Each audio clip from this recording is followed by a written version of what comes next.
Vamos dar início à nossa aula de história. Pegue um livro de história, abram na página 21. Hoje, história, nós vamos estudar a cidade ontem e hoje. A cidade na época dos portugueses, quando chegaram aqui ao Brasil, e é hoje. Vamos ver que transformação sofreu o nosso país, né? E a nossa cidade, a qual nós moramos, né? Que é Maceió. Urbano, ele voltou para casa depois de passar um final de semana na casa do avô, lá no sítio, onde ele mora. No caminho do sítio até a sua casa, que fica na cidade, ele viu paisagens se transformaram. Que a maioria das paisagens se transformaram. Então ele ficou muito encantado de ver com tanta transformação a cidade sofreu. Vamos ver o que ele está falando aqui. Nossa, a paisagem do campo é mesmo muito diferente da paisagem da cidade. No campo, existe transformação? Sim, mas não tanto quanto a da cidade, certo? No campo existe mais verdes, mais animais, o ar é mais puro, não é isso? Do que o ar da cidade. O ar da cidade já é um ar mais poluído. Vamos lá para a primeira questão. De acordo com os seus conhecimentos, quais devem ter sido as principais diferenças notadas por Urbano? O que foi que ele notou de tão diferente? O que foi que ele viu que fez com que ele chegasse a esse ponto de notar a transformação da cidade? Se o campo representa a área rural, a cidade diz respeito ao espaço urbano. Na segunda questão, você mora no campo ou na cidade? Na terceira, quais são as principais características do espaço onde você mora? Vamos ler aqui junto com a tia o que o Urbano falou. Você já estudou em geografia que há municípios em que não existe área rural, pois todo o espaço foi dominado pela cidade. Vamos à página 22. A página 22, ela fala sobre a história da fundação das cidades no Brasil. Vocês sabem que antes dos portugueses chegarem aqui ao Brasil, os índios, eles já habitavam aqui no nosso país, né? Organizados em aldeias. Eles viviam nas aldeias e tinham um modo de vida diferente dos europeus, certo? A nossa primeira cidade que foi fundada aqui no Brasil foi Salvador.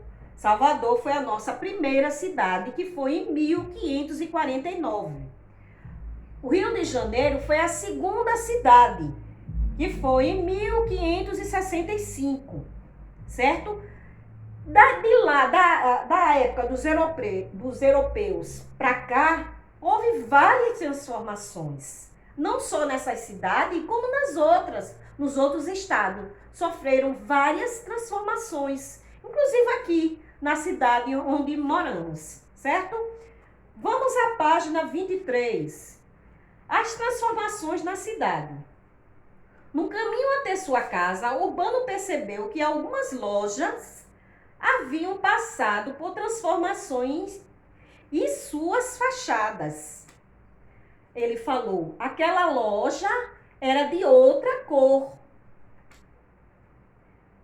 A mãe dele falou, sim, Urbano, a cidade está em constante transformações. Quer dizer, constantemente ela se transforma, né? De uma hora a gente passa por uma loja e tem uma outra cor de tinta. Quando é daqui a um mês atrás, a gente torna novamente e tem uma outra transformação, uma outra cor. Visualiza aquela loja, não é isso? Na quarta questão da página 23, Durante uma semana, observe atentamente a cidade no caminho da sua casa para a escola e vice-versa. Registre as mudanças que observou por escrito. Ó, durante uma semana, vocês vão fazer essas observações e vão notar, vão ver o que foi transformado. Como vocês não estão indo à escola, visualize aí perto onde vocês moram. Durante uma semana, o que foi mudado, o que foi transformado no bairro onde vocês moram. Certo? Vamos à página 23. 23 não, 24, né? O aumento da população nas cidades criou e continua a criar condições para que sejam instalados serviços e estruturas básicas para atender aos moradores do lugar. Dependendo da época em que está a população de uma cidade, exige serviços e estruturas diferentes que atendam às suas novas necessidades. Atualmente, por exemplo, os moradores de muitas cidades solicitam a instalação de ciclofaixas para o lazer ou deslocamento do cotidiano. Por exemplo, a nossa praia da Pajuçara, Ponta Verde, né, Jatiuca, elas sofreram várias transformações, né? Isso, a gente fazendo uma caminhada lá, a gente nota. Às vezes, eu mesma, às vezes eu vou na Pajuçara e digo, gente, não tinha isso aqui não. Quer dizer, houve uma mudança, houve uma transformação. Pode ser para melhor, como também para pior. É como logo no início nós falamos, tem uns lados positivos nessas transformações e tem uns lados negativos, não é isso? Vamos para a página 25. Na página 25, na quinta questão, fala assim, pense um pouco nos hábitos e nas necessidades de sua família. Escolha 2 deles e pense em quais transformações ocorridas na cidade possibilitam que eles sejam realizados ou atendidos. Observe o exemplo da tabela e depois complete-a. Aqui tem, na tabela, vocês encontram hábito ou necessidade. Aí foi colocado um exemplo abaixo. Ir à escola, trabalho de bicicleta. Ao lado tem transformação que foi ou é necessidade na cidade. Foi escrito criar ciclovias e bicicletários onde há uma vaga de carro. Pode haver 10 vagas de bicicleta. Não é lógico? Pois bem, agora vamos à página 26.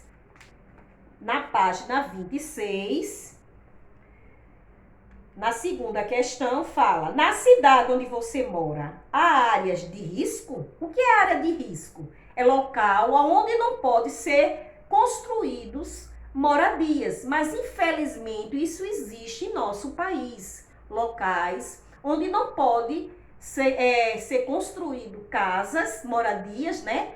Mas infelizmente o ser humano constrói. E isso vem acarretar no futuro vários danos, né? Esgoto, não tem o esgoto, não tem água, né? Quando dá enchente, é aquele transtorno, muitas barreiras caem, né? E acontece vários tipos de acidente. Na quarta questão, a quais riscos as pessoas que moram nesses tipos de construções estão sujeitos? Sujeito a vários tipos de risco, né? Até mesmo a morte. Quinta questão, converse com os colegas e o professor para encontrar soluções que possam ser tomadas, para auxiliar as comunidades que vivem em áreas de risco. Vocês podem conversar com os pais de vocês em relação a esta questão, certo? Vamos para a página 27. Na página 27, na primeira questão, na sua opinião, por que os moradores estariam realizando a limpeza da praça pública? Por que será que isso acontece? Às vezes, a praça pública, mas tem os garis, né? Eles são pagos para isso. Eles são pagos pela prefeitura para fazer esses tipos de serviços. Mas às vezes que a gente que mora tão próximo e costuma ir na praça e encontra a praça suja, às vezes a gente vai lá e limpa, né? Porque o bom é você estar num ambiente agradável, né? Um ambiente saudável, limpo.